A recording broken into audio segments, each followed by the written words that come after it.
വിഷമിച്ചിരിക്കുന്ന ദീപയുടെ അടുത്തേക്ക് വരികയാണ് ദിയ. ദിയ ചോദിക്കുകയാണ്, അമ്മ ആകെ വിഷമത്തിലാണ്. അമ്മയുടെ വിഷമം എന്താണ് ചേച്ചി മനസ്സിലാക്കാത്തത്?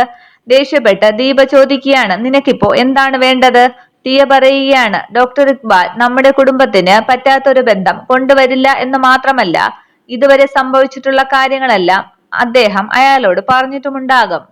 ദീപ പറയുകയാണ്, എനിക്കിനി ഉടുത്തുരങ്ങി ആരുടെയും മുൻപിൽ നിൽക്കാൻ വയ്യ എന്ന് അമ്മയോട് പറഞ്ഞിട്ടുള്ളതാണല്ലോ. ഇനി അതിന്റെ പിന്നാലെ നീയും വരണ്ട എനിക്ക് പ്രഷർ ചെലുത്താനായിട്ട്. ദിയ പറയുകയാണ്, അമ്മയ്ക്കൊരു സ്വസ്ഥതയും ഇല്ല. എനിക്കിങ്ങനെ ഒരു അത്യാഹിതം ഉണ്ടാകുന്നതിന് മുൻപ് എന്റെ വിവാഹത്തെ പറ്റി ഇവിടെ ആരെങ്കിലും ചിന്തിച്ചിട്ടുണ്ടോ?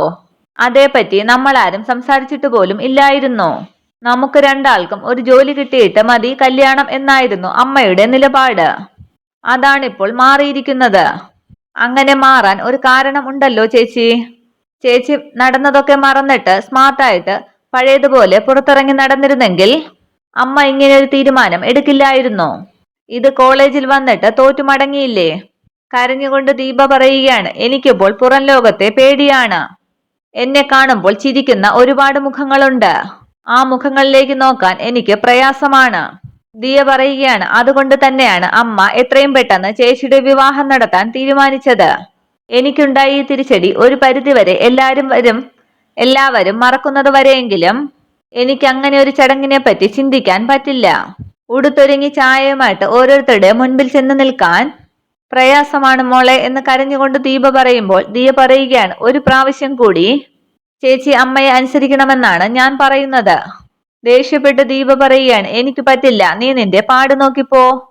നമ്മുടെ മുന്നിൽ വെച്ച് തന്നെ നമുക്ക് വില പറയുമ്പോൾ അത് കേട്ടു നിൽക്കാൻ വലിയ പാടാണ്. പിന്നീട് കാണിക്കുന്നത് ഭക്ഷണം വിളമ്പുന്ന ഭാഗ്യലക്ഷ്മിയാണ്. അവിടേക്ക് വന്നിരിക്കുകയാണ് ദീപ. പക്ഷെ ദീപയെ ഭാഗ്യലക്ഷ്മി ശ്രദ്ധിക്കുന്നില്ല. ദീപ ചോദിക്കുകയാണ്, അമ്മ എന്താ എന്റെ മുഖത്തേക്ക് നോക്കാത്തത്? മുഖത്ത് നോക്കാതെ തന്നെ ഭാഗ്യലക്ഷ്മി പറയുകയാണ്, ഭക്ഷണം കഴിച്ചിട്ട് പോകാൻ നോക്ക്. അന്നേരം ദിയയും ഭക്ഷണം കഴിക്കാനായി വന്നിരിക്കുകയാണ്. ദിയ ചോദിക്കുകയാണ്, അമ്മ കഴിക്കുന്നില്ലേ? ഭാഗ്യലക്ഷ്മി പറയുകയാണ്, എനിക്ക് വിശപ്പില്ല, അത്യാവശ്യം അസുഖങ്ങളൊക്കെ ഉണ്ടല്ലോ എനിക്ക്. ഭാരം കുറയ്ക്കണം. മക്കളെല്ലാവരും ഒരു നിലയിലെത്തിയിട്ട് കിടപ്പിലായാലും കുഴപ്പമില്ലായിരുന്നു, എടുത്ത് കഴിക്കുകയെന്ന് പറഞ്ഞിട്ട് പോവുകയാണ് ഭാഗ്യലക്ഷ്മി. ഭാഗ്യലക്ഷ്മി പോയ ശേഷം ദിയ പറയുകയാണ്, ഞാൻ പറഞ്ഞില്ലേ അമ്മയ്ക്ക് നല്ല വിഷമമുണ്ടെന്ന്. പക്ഷെ ചേച്ചി അത് കണക്കിലെടുക്കുന്നില്ല. ദീപ ചോദിക്കുകയാണ്, എന്താ ദിയ നീ പറയുന്നത്? ഡോക്ടർ ഇക്ബാൽ ഒരിക്കലും നമ്മുടെ വീടിന് ചേരാത്ത ഒരു ബന്ധം കൊണ്ടുവരില്ല. അതറിയാവുന്നത് കൊണ്ടാണ് അമ്മ വീണ്ടും വീണ്ടും ചേച്ചിയോട് റിക്വസ്റ്റ് ചെയ്യുന്നത്. ഒരു തവണ കൂടി ചേച്ചിയെ കാണാൻ വരുന്ന പയ്യന്റെ മുൻപിലേക്ക് ചേച്ചി ഒന്ന് ചെല്ലണമെന്ന്. ബുദ്ധിമുട്ടാണെങ്കിൽ വേണ്ട, പക്ഷെ അമ്മയ്ക്ക് ഓഫീസിൽ ജോലിക്ക് പോകേണ്ടതാണ്. ഇനി നാളെ രാവിലെയെങ്കിലും എന്തെങ്കിലും കഴിക്കുമോന്ന് എനിക്ക് സംശയമുണ്ട്. ചേച്ചി മനസ്സ് വെക്കാതെ അമ്മ ഇനി ഒരിക്കലും നമുക്കൊപ്പം ഇരുന്ന് ഒന്നും കഴിക്കില്ല. ദീപ പറയുകയാണ്, വല്ലാത്തൊരു പരീക്ഷണം ആയിപ്പോയല്ലോ.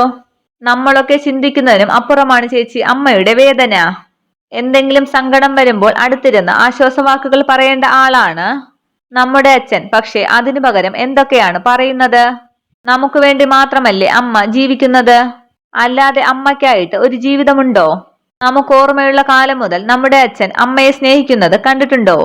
അതുകൊണ്ടാണ് നമ്മുടെ ജീവിതത്തിലെങ്കിലും അച്ഛനെ പോലെ ഒരാൾ വരരുതെന്ന് അമ്മ ആഗ്രഹിക്കുന്നത്. ദീപ ചോദിക്കുകയാണ്, ഈ വരുന്നയാൾ നല്ലവനാണെന്ന് എന്താ ഇത്ര ഉറപ്പ്? ഉറപ്പ് ഞാൻ പറഞ്ഞല്ലോ, അത് ഡോക്ടർ ഇക്ബാൽ തന്നെയാണ്. അദ്ദേഹം ഒരിക്കലും നമുക്ക് ചേരാത്ത ഒരു ബന്ധം പറയില്ല. ദീപ പറയുകയാണ്, എന്തായാലും അമ്മ കഴിക്കാതെ എനിക്കൊന്നും വേണ്ട. ഞാൻ പോയി അമ്മയെ വിളിച്ചു നോക്കാം. ദിയ പറയുകയാണ്, അമ്മയുടെ ആവശ്യം അംഗീകരിക്കാതെ അമ്മ വരില്ല. അതിനുശേഷം ഭാഗ്യലക്ഷ്മിയുടെ അടുത്തേക്ക് പോവുകയാണ് ദീപ. അന്നേരം അവിടെ കട്ടിലിരുന്ന് കരയുകയാണ് ഭാഗ്യലക്ഷ്മി. അടുത്തു വന്ന ദീപ ചോദിക്കുകയാണ്, അമ്മ കരയുകയായിരുന്നോ? കരയാതെ പിടിച്ചു നിൽക്കാൻ അമ്മ ശ്രമിക്കാറുണ്ട് പലപ്പോഴും. പിന്നെ എന്റെ മക്കളുടെ കാര്യം വരുമ്പോഴാണ് അറിയാതെ കണ്ണു നിറഞ്ഞു പോകുന്നത്. അമ്മയൊന്ന് ആശ്വസിപ്പിക്കാൻ ആരുമില്ല പോളെ. അതുകൊണ്ടാണ് നിങ്ങൾ മക്കളെങ്കിലും അമ്മ പറയുന്നത് കേൾക്കണമെന്ന് ഞാൻ വാശി പിടിക്കുന്നത്. ഭാഗ്യലക്ഷ്മിയുടെ അടുത്തേക്ക് ദീപ ഇരിക്കുമ്പോൾ വീണ്ടും ഭാഗ്യലക്ഷ്മി ചോദിക്കുകയാണ്, ഞാൻ പറയുന്നത് ശരിയല്ലേ? മോള് പുറത്തേക്ക് ഇറങ്ങുന്നുണ്ടോ? കോളേജിൽ പോകുന്നുണ്ടോ? ആരോടെങ്കിലും സംസാരിക്കുന്നുണ്ടോ? ഈ വീടിനകത്ത് തന്നെ 24 മണിക്കൂറും കടച്ചിരുന്ന് പിന്നെ പുറം ലോകം കാണുന്നത് മോൾക്ക് ഇഷ്ടമല്ലാതായി തീരും. ആൾക്കാരെ കാണുന്നത് ഭയമായി തുടങ്ങും. ഒരു തെറ്റും ചെയ്യാത്ത എന്റെ മോൾ ആ അവസ്ഥയിലേക്ക് പോകുന്നത് എനിക്ക് സഹിക്കാൻ പറ്റില്ല. എന്റെ മോള് ഞാൻ പറയുന്നതൊന്ന് കേൾക്ക്.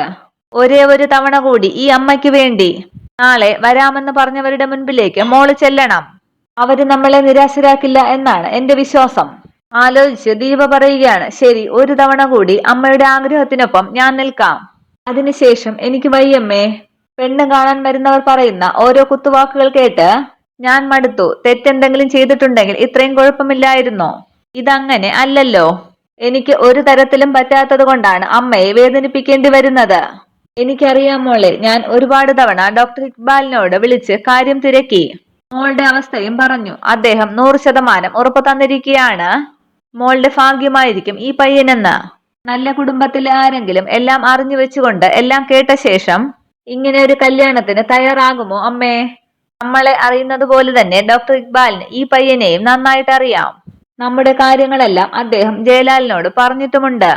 ഇന്ന് സോഷ്യൽ മീഡിയയിൽ ഇതുപോലുള്ള ന്യൂസുകൾ നിരന്തരം വരുന്നത് കൊണ്ട് വിവരവും വിദ്യാഭ്യാസവുമുള്ള ആൺകുട്ടികൾക്ക് കാര്യങ്ങൾ പെട്ടെന്ന് പിടികിട്ടും. ദീപ ചോദിക്കുകയാണ്, ഇതൊക്കെ നമ്മൾ ചിന്തിക്കുന്നതല്ലേ?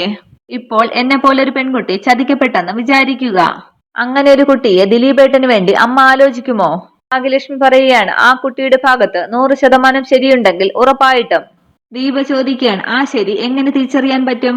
ഡോക്ടർ ഇക്ബാലിനെ പോലെ നമ്മളുമായിട്ട് അടുപ്പമുള്ള ആൾക്കാര് സംഭവിച്ചതെല്ലാം വ്യക്തമാക്കി കഴിഞ്ഞാൽ ഞാൻ ഉറപ്പായിട്ടും അവളെ മരുമകളാക്കും. അതുകൊണ്ട് മോൾ അത്തരം ചോദ്യങ്ങളൊന്നും ചോദിക്കേണ്ട. ശരി, അമ്മ വന്ന് ആഹാരം കഴിക്ക്. ഭാഗ്യലക്ഷ്മി ചോദിക്കുകയാണ്, നാളെ അവരോട് വരാൻ പറയട്ടെ? ദീപയെ ചേർത്ത് നിർത്തി ഭാഗ്യലക്ഷ്മി പറയാണ്, ഒരു കുഴപ്പവുമില്ല മോളെ, ഒന്നും സംഭവിക്കില്ല. പ്ലീസ് എന്ന് പറയുമ്പോൾ ശരിയെന്ന് സമ്മതിക്കുകയാണ് ദീപ. പിന്നീട് കാണിക്കുന്നത് രാത്രി വണ്ടിയോടിച്ചു പോകുന്ന ജയലാലിനെ ഫോൺ ചെയ്യുകയാണ് ഡോക്ടർ. ഹലോ ഡോക്ടർ എന്ന് ജയലാൽ പറയുമ്പോൾ നാളെ രാവിലെ തന്നെ പോണം. പെൺകുട്ടിയും ആ സമയത്ത് റെഡിയായിരിക്കും. ജയലാൽ ചോദിക്കുകയാണ്, പിന്നെ അവിടെ ചില പൊരുത്തക്കേടുകൾ ഉണ്ടെന്ന് പറഞ്ഞതോ? അതൊക്കെ മാറി. നിന്റെ കൂടെ മറ്റാരെങ്കിലും വരുമോ? ഏയ് ഇല്ലെന്ന് പറയുകയാണ് ജയലാൽ. നമ്മൾ രണ്ടാളും മാത്രം, അതാണ് നല്ലത്. അവരുടെ ഭാഗത്ത് ഓക്കെ ആണെങ്കിൽ പിന്നെ ബാക്കിയുള്ളവരെ ബുദ്ധിമുട്ടിപ്പിച്ചാൽ മതിയല്ലോ. പെൺകുട്ടിയുടെ കാര്യമൊക്കെ ഞാൻ പറഞ്ഞല്ലോ. പിന്നെ ആലോചന മുറുകുമ്പോൾ അവിടെന്നും ഇവിടെന്നുമൊക്കെ ആരോപണങ്ങൾ ഉണ്ടാകും. അതിനൊന്നും ചെവി കൊടുക്കരുത്. തിരിച്ചുകൊണ്ട് ജയലാൽ ചോദിക്കുകയാണ്, എന്നെ ഡോക്ടർക്ക് അറിയില്ലേ? പിന്നെ അങ്ങനെ ഒരു പറച്ചിലിന്റെ ആവശ്യമുണ്ടോ? എന്നാൽ പിന്നെ നാളെ രാവിലെ 9 മണിക്ക് വീട്ടിലേക്ക് പോന്നോളൂ. ഓക്കെ ഡോക്ടർ എന്നും പറഞ്ഞ് ഫോൺ കട്ട് ചെയ്യുകയാണ് ഇരുവരും. പിന്നീട് കാണിക്കുന്നത് രാവിലെ ദീപയെ ഒരുക്കിയാണ് ദിയ പറയുകയാണ്, നല്ല പ്ലസന്റ് മൂഡില് ഹാപ്പി ആയിട്ട് പയ്യന്റെ അടുത്തേക്ക് പോകണം ചേച്ചി. ദീപ ചോദിക്കുകയാണ്, മനസ്സിൽ സന്തോഷമുണ്ടെങ്കിലല്ലേ മുഖത്തത് പ്രതിഫലിക്കോ? അല്ലാതെ ആക്ട് ചെയ്യാനൊന്നും എനിക്ക് പറ്റില്ല. ദിയ പറയുകയാണ്, നല്ല പയ്യനാണെന്നാണ് ഡോക്ടർ പറഞ്ഞത്. ദീപ പറയുകയാണ്, അതിങ്ങനെ കൂടെ കൂടെ പറയണ്ട. ഇനി അയാളും അയാളുടെ ബന്ധുക്കളും കൂടി വന്നിട്ട് പെണ്ണിന് സ്വഭാവ ദൂഷ്യമുള്ളത് കൊണ്ട് കിലോ കണക്കിന് സ്വർണവും കെട്ടുകണക്കിന് പണവും വേണമെന്ന് പറയുന്നത് കേൾക്കാം. അന്നേരം ദിയ പറയുകയാണ്, അതിന് പയ്യനൊപ്പം ഡോക്ടർ മാത്രമേ വരുന്നുള്ളൂ, ബന്ധുക്കളാരും വരുന്നില്ല. എന്നാൽ പിന്നാലെ ബന്ധുക്കൾ വന്നോളും വിലപേശാൻ. ദിയ ചോദിക്കുകയാണ്, അങ്ങനെ ഒരാളല്ല വരുന്നതെങ്കിലോ? ചേച്ചിക്ക് യോജിച്ച ആളാണെങ്കിലോ? എന്തായാലും ഡോക്ടർ എല്ലാം പറഞ്ഞു കഴിഞ്ഞു. എന്നെ കുറിച്ച് എല്ലാം അറിഞ്ഞു വച്ചിട്ട് എന്തെങ്കിലും ഒരു നേട്ടത്തിനല്ലാതെ ഒരാൾ എന്നെ ഏറ്റെടുക്കാൻ വരുമെന്ന് തോന്നുന്നില്ല. ഈ ലോകത്ത് നല്ലവരും ഉണ്ട് ചേച്ചി. ഞാൻ പറഞ്ഞിട്ടില്ലേ നമ്മുടെ ആ ബുള്ളറ്റ് ജഗനെ പറ്റി? ദീപ തിരുത്തുകയാണ്, നമ്മുടെ അല്ല നിന്റെ. അന്നേരം ദിയ പറയുകയാണ്, ആയിക്കോട്ടെ, അയാളൊക്കെ എന്ത് നല്ല സ്വഭാവമാണ്. എന്നിട്ടാണോ ഗുണ്ടയായി പോയത്? ഗുണ്ടയാണെങ്കിലും അയാൾക്ക് കുറച്ച് നന്മയൊക്കെ ഉണ്ട്. ആയിക്കോട്ടെ, അത്തരക്കാര് പോലും എന്റെ കഥയറിഞ്ഞാൽ എന്നെ പോലെ ഒരു പെൺകുട്ടിയെ വേണമെന്ന് പറയില്ല. ദിയ പറയുകയാണ്, ഏതായാലും ഒരിക്കൽ കൂടി അമ്മയുടെ ആവശ്യം അംഗീകരിക്കാമെന്ന് ചേച്ചി സമ്മതിച്ചില്ലേ? ഇനി എന്തായാലും അയാൾ വന്ന് പെണ്ണ് കണ്ടിട്ട് പൊയ്ക്കോട്ടെ. ഇത് നടന്നില്ലെങ്കിൽ ഞാനും അമ്മയോട് പറയാം. ഇനി ചേച്ചിക്ക് വെറുതെ ബുദ്ധിമുട്ട് ഉണ്ടാക്കരുതെന്ന്. നോക്കിയേ, കടന്തല് കുത്തിയ പോലെ ഇരിക്കുകയാണ് മുഖം. ചെറിയൊരു പുഞ്ചിരിയെങ്കിലും മുഖത്ത് വരുത്താൻ നോക്ക്. വീണ്ടും ദേഷ്യത്തോടു കൂടി ദീപ ചോദിക്കുകയാണ്, അവിടെ ചെല്ലുമ്പോൾ വരുത്തിയാൽ പോരെ? ഇപ്പോഴേ വരുത്തണോ? അതേസമയം അവിടേക്ക് എത്തുകയാണ് ഡോക്ടറും ജയലാലും. ഇതാണ് ആളെന്ന് ഭാഗ്യലക്ഷ്മിക്ക് ജയലാലിനെ പരിചയപ്പെടുത്തുകയാണ് ഡോക്ടർ. വരുമെന്നും പറഞ്ഞ് അവരെ അകത്തേക്ക് വിളിക്കുകയാണ് ഭാഗ്യലക്ഷ്മി. ഡോക്ടർ ചോദിക്കുകയാണ്, വക്കീലില്ലേ ഇവിടെ? രാവിലെ ഒന്ന് പുറത്തേക്ക് പോയതാണ്. ഡോക്ടർ പറയുകയാണ്, അത് നന്നായി. അന്നേരം ഭാഗ്യലക്ഷ്മിയുടെ മുഖമൊന്ന് മങ്ങുമ്പോൾ ഡോക്ടർ പറയുകയാണ്, മേഡത്തിനൊന്നും തോന്നണ്ട, ജയലാലിന് എല്ലാം അറിയാം. കാര്യങ്ങളൊക്കെ പറഞ്ഞിട്ട് വേണമല്ലോ ഇയാളെ ഇങ്ങോട്ട് കൂട്ടിക്കൊണ്ടുവരാൻ. കേട്ടോടോ, കഴിഞ്ഞ ദിവസം പെണ്ണ് കാണാൻ ഒരു കൂട്ടര് വന്നു. അന്ന് പെൺകുട്ടിക്ക് ചീത്തപ്പേരുള്ളത് കൊണ്ട് സ്ത്രീധനം ഒരുപാട് ചോദിച്ചു. കൈയോടെ മാഡം അത് എതിർത്ത് വിട്ടു. ആ സമയത്തും ഭാര്യയ്ക്കും കുട്ടികൾക്കും ഒരാശ്വാസമാകാത്ത കുടുംബനാഥനാണ് ഇവിടത്തെ അച്ഛൻ. ഇന്നും അതേ സീനുണ്ടാകും എന്ന് കരുതിയിട്ടാകും അദ്ദേഹം നിൽക്കാതിരുന്നത്. അന്നേരം ഭാഗ്യലക്ഷ്മി പറയുകയാണ്, ഞാൻ പറഞ്ഞില്ല ഇതേപോലെ ഈ ആലോചനയെ പറ്റി. എന്നിട്ട് ജയലാലിനോട് ചോദിക്കുകയാണ്, മോന് എല്ലാ വിവരങ്ങളും അറിയാമല്ലോ? വളരെ വിശദമായിട്ട് ഡോക്ടർ തന്നെയെല്ലാം പറഞ്ഞിട്ടുണ്ട്. ഞങ്ങളുടെ കുടുംബ സുഹൃത്താണ് ഡോക്ടർ. എന്റെ കുട്ടിക്കാലം മുതലേ എന്നെ അറിയാം. അതുപോലെ തന്നെ അമ്മയുടെ മോളെയും അറിയാമെന്ന് പറഞ്ഞു. നാട്ടിലുള്ളവർ പറയുന്നത് നമ്മൾ കണക്കിലെടുക്കേണ്ട കാര്യം ഇല്ല. നമുക്ക് വിശ്വാസമുള്ളവർ പറയുന്നതാണ് കേൾക്കേണ്ടത്. ഞാൻ മോളെ വിളിക്കാമെന്ന് പറഞ്ഞ് അകത്തേക്ക് പോവുകയാണ് ഭാഗ്യലക്ഷ്മി. ഭാഗ്യലക്ഷ്മി പോയ ശേഷം ഡോക്ടർ പറയുകയാണ്, ഞാൻ പറഞ്ഞില്ലേടോ, സത്യസന്ധയായ വില്ലേജ് ഓഫീസറാണ്. ഇതുവരെ ഒരു നയാ പൈസ അവർ കൈക്കൂലി വാങ്ങിയിട്ടില്ല. അതുകൊണ്ട് തന്നെ ഒരിടത്തും അവർക്ക് ഉറച്ചിരിക്കാൻ കഴിഞ്ഞിട്ടില്ല. ജയലാൽ പറയുകയാണ്, അതൊക്കെ തന്നെയാണ് ഞാൻ ഇവിടേക്ക് വരാനുള്ള കാരണവും. ഇനിയിപ്പോ എന്റെ കാര്യങ്ങളൊക്കെ അറിഞ്ഞിട്ട് അവർ തന്നെയാണ് ഒരു തീരുമാനം എടുക്കേണ്ടത്. എന്തായാലും താൻ പെൺകുട്ടിയെ കണ്ടൊന്ന് സംസാരിക്കുക. അന്നേരം ചായയുമായി വരികയാണ് ദീപ. ജയലാലിന് ചായ കൊടുക്കുമ്പോൾ ഡോക്ടർ പറയുകയാണ്, മുഖത്ത് നോക്കി കൊടുക്കുമോളെ. അന്നേരം ഒന്ന് ദീപ ജയലാലിനെ നോക്കുകയാണ്. ചായ വാങ്ങിയ ശേഷം ഡോക്ടർ പറയുകയാണ്, കാലം പുരോഗമിച്ചതോടുകൂടി ഈ ചടങ്ങൊക്കെ മാറിക്കൊണ്ടിരിക്കുകയാണ്. ഇപ്പോൾ ചെറുക്കനും പെണ്ണും തീരുമാനിക്കുന്നു, അവർ മാരേജ് തീരുമാനിക്കുന്നു, ഞങ്ങളെ അറിയിക്കുന്നു, നമ്മൾ നടത്തി കൊടുക്കുന്നു. അന്നേരം ജയലാൽ ചോദിക്കുകയാണ്, എന്താ ഒന്നും മിണ്ടാതെ നിൽക്കുന്നത്? ഭാഗ്യലക്ഷ്മി പറയുകയാണ്, മോൾ അങ്ങനെയാണ്, അധികം ആരോടും സംസാരിക്കാറില്ല. ഡോക്ടർ പറയുകയാണ്, എന്നാൽ സംസാരപ്രിയയായ ഒരാളുണ്ട്.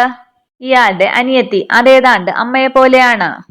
അന്നേരം അവിടേക്ക് വരികയാണ് ദിയ. ഡോക്ടർ പറയുകയാണ്, ആഹാ എത്തിയല്ലോ. ജയലാൽ പറയുകയാണ്, ഡോക്ടർ എല്ലാം എന്നോട് വിസ്തരിച്ച് പറഞ്ഞിട്ടുണ്ട്. രണ്ടാളും പഠിക്കാൻ മിടുക്കികളാണെന്നാണ് ഡോക്ടറുടെ അഭിപ്രായം. ഡോക്ടർ പറയുകയാണ്, എടോ, നന്നായിട്ട് പഠിക്കുന്നതുകൊണ്ടല്ലേ മെറിറ്റിൽ PGക്ക് അഡ്മിഷൻ കിട്ടിയത്?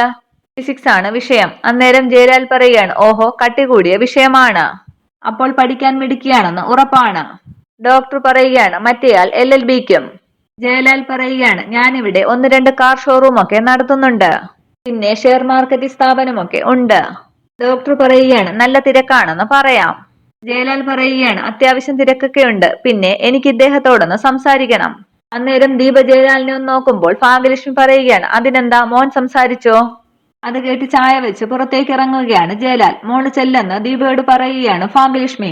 പുറത്തേക്ക് ഇറങ്ങാൻ നേരം ദിയയെ ഒന്ന് നോക്കുമ്പോൾ ചെല്ല്, ബെസ്റ്റ് വിഷസ് എന്ന് പറയുകയാണ് ദിയ. ഡോക്ടർ ഭാഗ്യലക്ഷ്മിയോട് പറയുകയാണ്, അവർക്ക് പറയാനുള്ളത് പരസ്പരം പറയട്ടെ. ദീപമോളെ കുറിച്ചെല്ലാം ജയലാലിന് അറിയാം. ജയലാലിന് ദീപമോളെ പരിചയപ്പെടുത്തേണ്ട. അവൻ സ്മാർട്ടാണ്, ഒന്നും മറച്ചു വെക്കില്ല. അതാണ് വേണ്ടത്. പരസ്പരം അറിഞ്ഞിട്ട് കല്യാണം കഴിച്ചു കഴിഞ്ഞാൽ പിന്നൊരു ചോദ്യം ചെയ്യൽ എവിടെന്നും ഉണ്ടാകില്ല. ഭാഗ്യലക്ഷ്മി ചോദിക്കാണ്, ഡൗറി വല്ലതും ചോദിക്കുമോ? ഒന്നും കൊടുക്കില്ലേ? അതൊക്കെ കൊടുക്കും, പക്ഷേ ഒരുപാടൊന്നും കൊടുക്കാൻ ഇല്ല. ഇത് കേട്ട് ചിരിച്ചുകൊണ്ട് ഡോക്ടർ ചോദിക്കുകയാണ്, സ്ത്രീധനമോഹികളെ ഞാൻ ഇങ്ങോട്ട് വിളിച്ചു കൊണ്ടുവരുമോ? ദിയയോട് ഡോക്ടർ പറയുകയാണ്, അതെ, ചേച്ചിയുടെ കല്യാണം കഴിഞ്ഞു കഴിഞ്ഞാൽ അടുത്ത ചാൻസ് മോൾക്കാണ്. ചിരിച്ചുകൊണ്ട് ദിയ പറയുകയാണ്, അയ്യോ, എനിക്കിപ്പോഴൊന്നും കല്യാണം വേണ്ട. അതേസമയം പുറത്ത് ദീപയോട് സംസാരിക്കുകയാണ് ജയലാൽ. ജയലാൽ പറയുകയാണ്, ദീപയെ കുറിച്ചെല്ലാം ഞാൻ അറിഞ്ഞു കഴിഞ്ഞു. ഇന്നത്തെ സമൂഹത്തിൽ ആർക്ക് ആരെ വേണമെങ്കിലും മോശമായിട്ട് ചിത്രീകരിക്കാം. മനസ്സിന് കട്ടിയില്ലാത്തവരാണെങ്കിൽ അവിടം കൊണ്ട് ആയുസ് തീരും. ദീപയ്ക്ക് അത്രയും കട്ടിയുള്ള മനസ്സില്ലെന്ന് ഡോക്ടർ എന്നോട് പറഞ്ഞു. പിന്നെ അമ്മയും അനിയത്തിയും ബോൾഡ് ആയതുകൊണ്ടാണ് ദീപ പിടിച്ചു നിൽക്കുന്നതെന്നും പറഞ്ഞു. ദീപ പറയുകയാണ്, ഞാനൊരു തെറ്റും ചെയ്തിട്ടില്ല. അതെനിക്ക് പൂർണ്ണമായിട്ടും ബോധ്യമായത് കൊണ്ടാണ് ദീപയെ കാണാൻ വേണ്ടി ഞാൻ വന്നത്. കണ്ടു കഴിഞ്ഞപ്പോൾ കുറച്ചുകൂടി തന്നെ ഇഷ്ടമായി. ദീപയെ ഞാൻ വിവാഹം കഴിക്കാൻ തീരുമാനിച്ചു. ഇത് കേട്ട അതിശയത്തോടുകൂടി ദീപ ജയലാലിനെ ഒന്ന് നോക്കുമ്പോൾ ജയലാൽ ചോദിക്കുകയാണ്, എന്താ വിശ്വാസമായില്ലേ? ദീപ പറയുകയാണ്, സ്ത്രീധനമായിട്ട് തരാനൊന്നും ഞങ്ങൾക്കൊന്നും ഇല്ല. ജയലാൽ ചോദിക്കുകയാണ്, സ്ത്രീധനം വേണ്ട, സ്ത്രീയെ തരാൻ പറ്റുമോ? അതായത് തന്നെ എനിക്ക് കല്യാണം കഴിച്ച് തരാൻ പറ്റുമോന്ന്. ദീപ ഒന്നും മിണ്ടാതെ നിൽക്കുമ്പോൾ ജയലാൽ ചോദിക്കുകയാണ്, ഇക്ബാൽ ഡോക്ടറെ, ദീപയ്ക്ക് വിശ്വാസമാണോ? അതെ, ഡോക്ടർക്ക് ഞങ്ങളുടെ കുടുംബമായിട്ട് നല്ല അടുപ്പം ഉള്ളതാണ്. ഞങ്ങളെ കുറിച്ചെല്ലാം ഡോക്ടർക്ക് അറിയാം. അപ്പോൾ അതുപോലെ തന്നെ ഞങ്ങളെ കുറിച്ചെല്ലാം ഡോക്ടർക്കും അറിയാം. ദീപയുടെ കാര്യം എന്നോട് വെളിപ്പെടുത്തിയതുപോലെ തന്നെ എന്നെ കുറിച്ച് പക്ഷേ ഡോക്ടർ ദീപയോടോ ദീപയുടെ അമ്മയോടോ പറഞ്ഞിട്ടുണ്ടാകില്ല. ഞാനാണ് പറഞ്ഞത് നേരത്തെ ഒന്നും പറയണ്ടാന്ന്. അന്നേരം ജയലാൽ പറഞ്ഞത് മനസ്സിലാകാതെ നിൽക്കുകയാണ് ദീപ. ഇത്രയുമാണ് ഇന്നത്തെ എപ്പിസോഡ് വിശേഷങ്ങൾ. Okay, thank you.